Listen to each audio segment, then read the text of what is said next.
On today's Tech Tuesday, I'm going to tell you how you can make sure you are protected against viruses coming through email and the various other forms, and the specific one that a lot of people are worried about, how to protect yourself against a CryptoLocker virus. Stick around.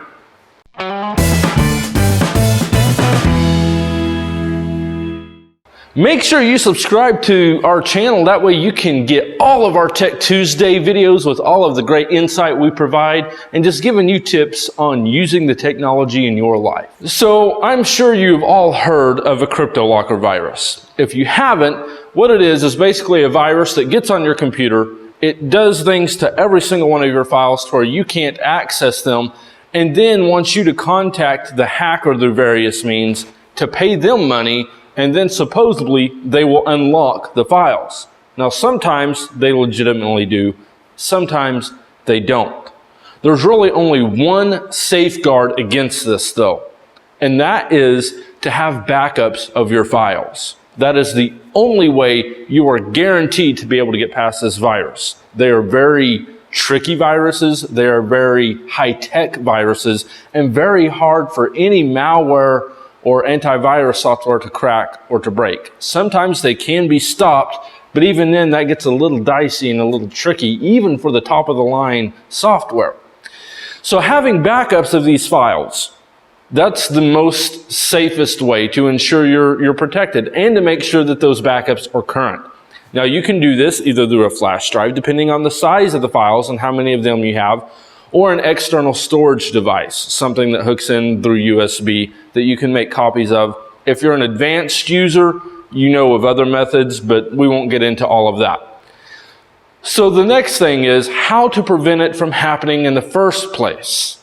Now, for a personal computer, it's actually a little bit easier than for somebody at work, because if somebody on your work network that has the wrong access, and I use that term in the manner of wrong and that they have too much access, then it can affect multiple other users. But at home, the safest way is don't click on anything within an email that you were not expecting.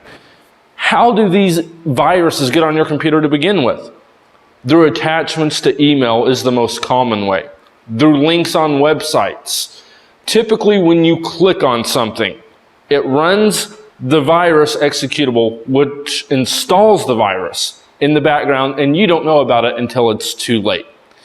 So if you get an email, even if it's from someone you know, but it's not something you were expecting, verify with them before you click the link. If it's something from, say, your banking institution or something like that, there are other means to access that information besides through the email.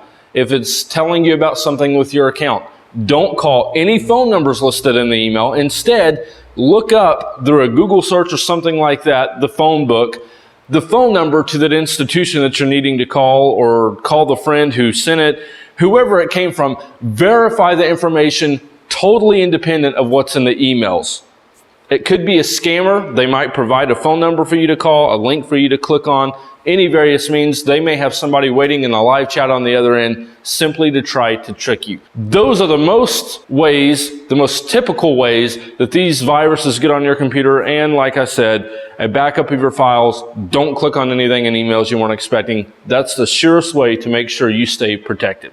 If you found this video useful, give it a thumbs up. Make sure you comment below to let us know if it helped you out. Or if you still have questions that maybe aren't completely answered by this video, comment below. We'd be happy to get back to you.